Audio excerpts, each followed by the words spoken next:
Bonjour, bienvenue dans cette nouvelle vidéo. Comme vous pouvez le constater, je suis de retour chez moi, ce qui explique du coup le décor qui est plutôt habituel. Sauf si vous êtes habitué à celui de chez mes parents, entre-temps, hein, moi aussi je m'étais bien habituée au soleil et à la mer, malheureusement toutes les bonnes choses ont une fin. On m'a demandé à plusieurs reprises de faire une vidéo pour expliquer comment je prépare mes cours. Donc ce sera plutôt une vidéo à destination de ceux qui soit souhaiteraient savoir comment un professeur prépare ses cours, soit s'apprêtent par exemple à faire leur première rentrée, à démarrer et veulent savoir comment faire des cours. Donc j'ose espérer que si jamais c'est le cas, vous avez pu avoir ou vous aurez des cours de formation à l'INSPE. Si ce n'est pas le cas, parce que toutes les INSPE n'ont pas forcément les mêmes types de formation, les mêmes types de qualité de cours fournis, ou si eh bien, vous êtes jeté au milieu de l'éducation nationale sans avoir jamais appris tout simplement à faire des cours, je vais vous donner quelques petites explications. Juste avant de commencer, il faut quand même savoir que ce que moi je vous dis, c'est ce que je fais moi, ce qui me correspond à moi. C'est pas parce que c'est ma manière de fonctionner ou de faire mes cours que ça correspondra forcément à ce qui vous conviendra à vous. On trouve sur internet des tonnes et des tonnes de ressources, on trouve dans les manuels également des tonnes de ressources. Vous allez vite vous apercevoir et comprendre qu'on est en fait noyé sous les informations. Le but d'un enseignant, ce n'est pas d'être une encyclopédie vivante qui connaît tout sur tout, c'est simplement d'avoir accès à l'information, de pouvoir ensuite le redonner aux élèves de manière pédagogique, ludique, en tout cas de faire en sorte qu'ils essayent de comprendre le mieux possible. On m'a également demandé à plusieurs reprises comment je trouvais la motivation pour pouvoir me mettre à travailler. Alors j'aurais des difficultés à répondre tout simplement parce que j'ai jamais eu de difficultés en soi pour me mettre au travail. Moi j'adore travailler. Voilà. Donc du coup, c'est vrai que me poser sur mon ordinateur, me mettre à faire des cours, même si on est en période de vacances, c'est pas quelque chose qui est perturbant pour moi. Alors évidemment, je suis pas un robot, hein, comme tout le monde, il y a des moments donnés où j'ai pas envie de travailler, mais de manière générale, j'arrive globalement à me mettre au travail sans problème, de même à m'organiser très très en avance, à la fois parce que c'est ma façon d'être organisée, mais également parce que je suis une très grande angoissée. Donc si je n'ai pas l'entièreté du programme qui est fait avant la rentrée, en tout cas mes bases qui sont posées, évidemment je reviens dessus au cours de l'année, ça me stresse. Après, c'est pas forcément le cas pour tout le monde. L'important, c'est que vous trouviez, vous, ce qui vous correspond et votre rythme à vous. Pour ce qui concerne la motivation, au niveau des conseils que je pourrais vous donner, c'est tout simplement, eh bien, pour éviter d'être noyé sous une tonne de travail, peut-être essayer d'en faire un petit peu tous les jours en partitionnant, peut-être essayer également de vous donner des petites récompenses. Je faisais ça pendant le concours, c'est-à-dire que je travaillais pendant 2 heures, puis après je savais qu'à l'issue des 2 heures, j'avais droit à l'accès à mon téléphone portable, j'avais droit de regarder une série télé, j'avais droit... Voilà. Allez faire du sport si c'est ça qui vous plaît, de la méditation, une série Netflix, comme vous voulez. Mais voilà, peut-être associer petite période de travail et ensuite période de détente, comme les élèves, pour pouvoir justement vous motiver à travailler. Maintenant, du coup, je vais passer à comment je m'organise pour pouvoir faire mes cours. Bien, pour plus de facilité, je vais vous filmer ici mon écran. Donc, je m'organise de plusieurs façons. Moi, tout est rangé sur des clés USB. Donc là, j'ai tout mis sur la même pour plus de facilité. 6e, 5e, 4e, 3e. Je vais vous prendre l'exemple par exemple des 6e. Donc je vais me retrouver avec mon dossier pour le MC, mon dossier pour la géographie, mon dossier pour l'histoire et des fiches méthodologiques ou de méthodes que je pourrais leur donner. Et également mon planning prévisionnel sur l'année. En gros, je vais établir dès le début de l'année un planning d'organisation. Donc en sachant que je veux commencer par une séance de MC qui s'articule autour du droit et de la règle et de la sensibilité pour parler de l'entrée au collège, du rôle de l'élève, de l'établissement, de l'organisation, suivre avec une séance d'histoire, puis de géographie. Donc après, là j'ai prévu de faire le thème 1 avec les 2 premiers chapitres, parce que ça me semblait plus logique. C'est pas forcément obligé évidemment de le faire pareil. Bon là j'ai inversé parce que je voulais présenter la notion d'habiter et la répartition de la population, donc j'ai mis le thème 4 avant le thème 1. Voilà, après c'est à vous aussi de vous organiser comme vous le souhaitez. J'ai marqué à chaque fois les grandes périodes de vacances. Évidemment, tout cela est variable au cours de l'année puisque j'ajusterai. Je n'aurai pas forcément atteint au mois d'avril l'Empire romain, mais j'ose l'espérer, donc ça c'est en tout cas quelque chose de prévisionnel. Évidemment, quand vous êtes sur d'autres niveaux, je vous prends par exemple le cas avec les 3e, sur les 3e, je vais me retrouver avec des moments un peu plus importants, par exemple le brevet blanc. Donc là, je sais qu'il faut au moins que j'ai fait un chapitre d'histoire, un chapitre de MC, un chapitre de géographie, au moins les premiers, afin qu'ils puissent avoir quelque chose à présenter le jour du brevet blanc. Je vais avoir, donc pour chaque niveau, à chaque fois, vous voyez, histoire, géo, EMC, bon, la 4e, je l'ai depuis tellement de temps que j'ai des tonnes et des tonnes de fiches d'autres choses. Je vais rester sur mon histoire de 6e. Nous, en histoire géo, c'est organisé par thématique. Dans chaque thématique se trouvent des chapitres. Dans chaque chapitre, vous allez avoir une séquence dérivée en séance. J'ai à chaque fois mon cours, en gros mon déroulé de séance, que je vais vouloir faire en termes de leçons, les activités qui vont avec. Chacun de mes cours est associé à un diaporama, c'est pas forcément le cas pour tout le monde, mais moi je suis un peu psychorigide sur ça, donc j'aime bien avoir un diaporama pour moi comme support et pour les élèves. J'ai mon évaluation également qui est associée au cours, et des images que je vais pouvoir utiliser avec les élèves ou que je mets généralement à l'intérieur de mes différents diapos. Donc là j'ai 3 séances de prévues. 3 séances fait pas forcément 3 heures. Hein. Je vais me servir et m'aider d'un tableau pour pouvoir construire mes séquences. Ce n'est pas forcément le cas de tout le monde. J'ai certains amis qui ne se servent pas forcément de ça. Je vous montrerai un exemple par exemple de ce qui peut être fait. Donc là, je vais noter le thème de ma séquence, donc la longue histoire de l'humanité. Je suis sur le chapitre 1, donc j'intitule H1, histoire 1, les débuts de l'humanité, qui est donc ma séquence 1, ou chapitre 1. La compétence principale que je veux travailler dans ce chapitre, c'est savoir se repérer dans le temps. De temps en temps, je mets plusieurs compétences, bon là c'en est une seule. Voilà ma problématique de séquence autour de laquelle on va chercher à répondre avec les élèves. Je vais avoir mon introduction, je sais que je veux leur distribuer une frise chronologique sur laquelle je vais les faire réfléchir. À chaque fois, je vais avoir ici mon déroulé de séquence, en gros ce sont mes grands axes et mes problématiques. Donc je vais me retrouver ici avec ce que je veux faire au début, mon accroche, mon intro, ma problématique. Ma séance 1 autour de la naissance de l'humanité, ma problématique de séance et en gros la leçon, en tout cas ce que moi je veux leur apporter en termes de connaissances. Ensuite j'aurai une deuxième séance sur les premières migrations, puis une troisième séance sur la vie des premiers humains. Pour pouvoir faire ces différentes séances, j'ai besoin évidemment de les mettre en œuvre, puisque les élèves apprennent en pratiquant. Donc à chaque fois je vais avoir une situation d'apprentissage. En gros, là, lors de mon accroche, je vais leur montrer la découverte d'Homo sapiens. Pour cela, je vais utiliser ici, document utilisé, une vidéo. Et à l'issue de cette vidéo, donc les élèves la visionnent, puis vont répondre à des questions. J'aviserai pour savoir si je le fais à l'oral ou si je leur fais écrire sur le cahier, ça dépendra d'eux. À l'issue de ça, j'ai envie qu'ils aient retenu certaines notions qui sont inscrites ici, donc notions, vocabulaire, repères qu'ils doivent avoir. Je veux qu'ils sachent définir paléolithique, je veux qu'ils sachent définir ce qu'est la préhistoire. Et la compétence donc travaillée, ici, c'est se repérer dans le temps. Ici, pour parler de la naissance de l'humanité, j'ai prévu une fiche activité sur l'arbre de l'évolution. Donc ce sera un travail que je veux individuel. Alors généralement, je laisse aux élèves la possibilité de se mettre en binôme avec leurs voisins si jamais ils le veulent.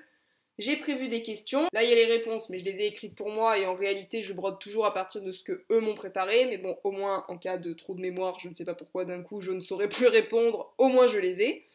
Et à l'issue de cette séance là, je veux qu'ils aient appris ce qu'est un bipède et un paléontologue, et la compétence qu'on travaille ici c'est plutôt analyser et comprendre des documents.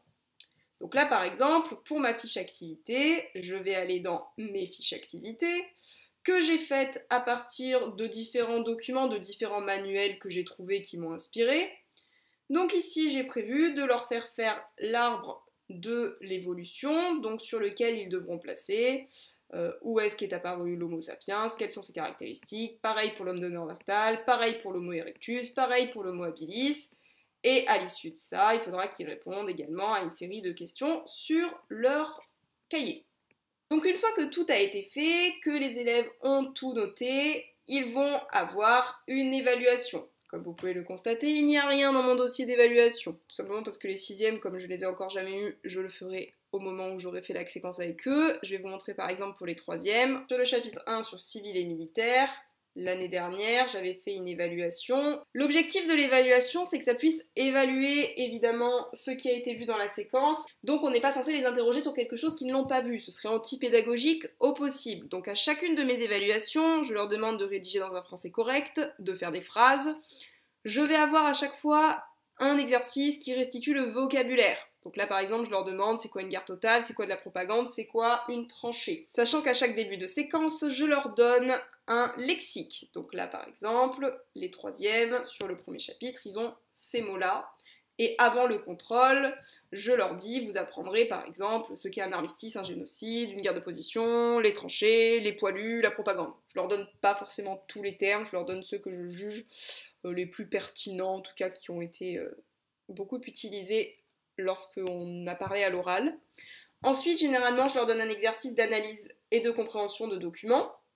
Donc là, par exemple, ils ont la lettre d'un poilu, ils ont l'image de femmes mobilisées durant la guerre, Et à l'issue de ça, ils doivent répondre à des questions. Normalement, toutes les réponses se situent dans les documents, ou alors, si elles ne le sont pas, c'est qu'elles font appel à leurs connaissances. Donc si c'est dans le document, je marque le document. Si c'est connaissances et documents, je mets les deux. Si c'est que connaissances, je mets que connaissances. Voilà, donc là évidemment, vous avez ma propre organisation à moi. Moi, je suis quelqu'un qui aime beaucoup tout ranger, tout organiser, tout classer dans des différents documents. J'ai déjà vu des collègues de travail où j'ai l'impression que sur leur clé USB, rien n'est classé, mais en réalité, ça doit avoir un classement pour eux puisque cela fonctionne.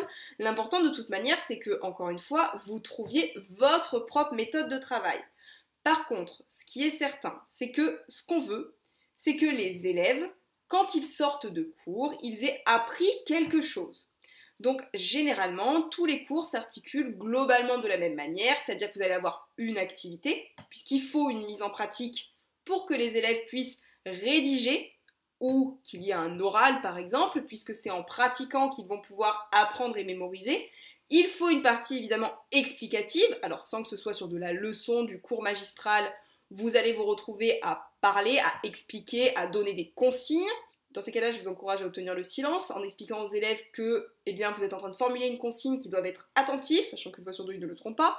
Et le mieux que vous pourriez faire dans ce cas-là, c'est de demander à un ou deux élèves qu'ils répètent votre consigne eux-mêmes avec leurs propres mots, à la fois pour que leurs camarades puissent le réentendre, pour qu'ensuite vous voyez vous ce qu'ils ont compris de votre consigne, parce que bon, le temps que ça arrive au cerveau, des fois, ça a complètement dénaturé votre consigne, et aussi pour voir si vous avez bien reposé. Puis une fois que vous lancez votre activité, de tourner dans les différents rangs, d'aller voir les élèves qui auraient des difficultés, qui vous appelleraient, qui auraient besoin de vous, ou à l'inverse, vous choisissez de rester en retrait pendant un petit moment, puis vous y allez. Et à l'issue du cours, vous avez généralement une partie correction, vous allez corriger l'activité. Parfois vous n'avez pas le temps, vous le faites sur la séance d'après, mais voilà, normalement vous avez quand même une partie de correction, en tout cas mise en commun pour voir si tout le monde a compris. Donc là vous pouvez faire un retour à l'oral, le noter également au tableau. Et vous avez une partie qui est ce qu'on appelle la trace écrite. En gros, c'est ce que vous voulez que les élèves aient retenu de votre séance, que vous allez inscrire dans leur cahier. Donc là ils vont le noter. Vous avez différentes formes de traces écrites. Vous pouvez très bien faire des paragraphes. En gros, vous allez faire une synthèse de ce que vous avez vu, que vous allez écrire sous la forme d'un paragraphe. Vous pouvez faire un tableau, vous pouvez faire une carte mentale. Il y a différentes manières de pouvoir retenir. Moi, j'aime bien mixer. Généralement, dans une séquence, je vais avoir une carte mentale, un tableau, un paragraphe. Quand j'ai le temps, je le fais avec les élèves. Quand j'ai pas le temps, je leur donne des connaissances. Ça dépend aussi des niveaux. J'aurai peut-être plus le temps avec les 6e parce qu'ils sont plus petits, parce que je vais prendre le temps d'eux. Avec les 3e, généralement, il faut qu'on aille très vite et il faut donner beaucoup de connaissances. Donc on a tendance à distribuer aussi des fois des polycopies. En tout cas, il y a différentes manières de procéder. Vous avez vu également que moi j'ai des diaporamas. En gros, à chaque fois que j'ai des séances, j'ai des diaporamas sur lesquels je fais défiler mes images que je veux leur montrer pour qu'ils me servent de support de cours pour pouvoir en parler avec les élèves. C'est pas forcément le cas de tout le monde. Il y en a qui font des diaporamas de temps en temps, il y en a qui en font pas du tout. Ça dépend évidemment de votre matière. Peut-être que si vous êtes professeur de technologie, vous avez moins besoin de vous appuyer sur des supports visuels et d'images et de faire beaucoup plus de concret que si vous êtes professeur d'histoire géo ou professeur de français.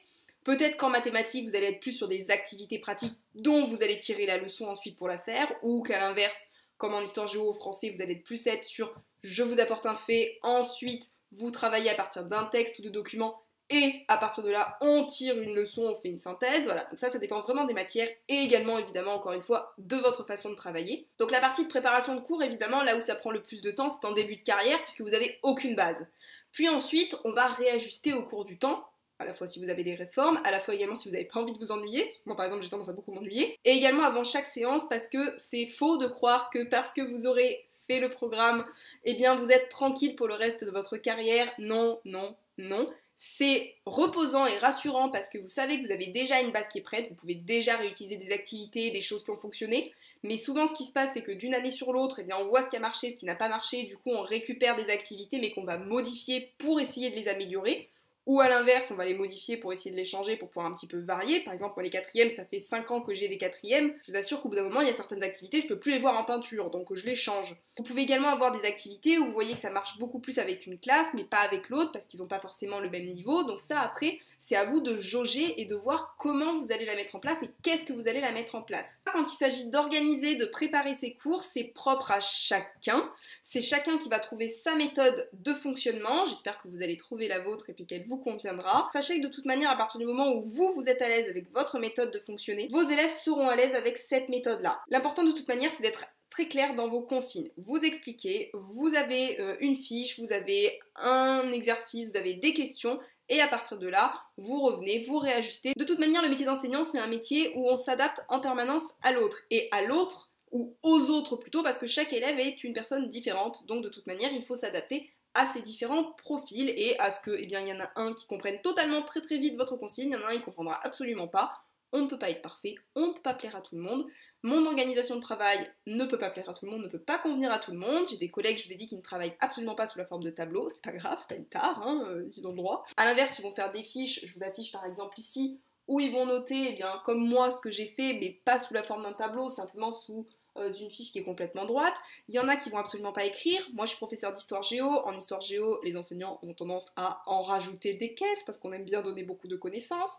Bon, il y a des cours, par exemple, en français, j'ai des collègues, ils vont simplement noter le titre de leur séquence, la thématique, ils ont leur fiche activité, ils ont leurs questions, ils n'ont pas forcément de leçons parce qu'ils vont tout tirer directement avec l'élève. Donc ça, encore une fois, c'est propre à la matière. J'espère que toutes ces informations et cette vidéo vous aura permis d'un petit peu mieux comprendre comment on organise des cours, aura pu également vous aider. N'hésitez pas, si vous avez des questions, à me les poser en commentaire. Je vous remercie pour votre écoute et je vous dis à très bientôt pour de nouvelles vidéos.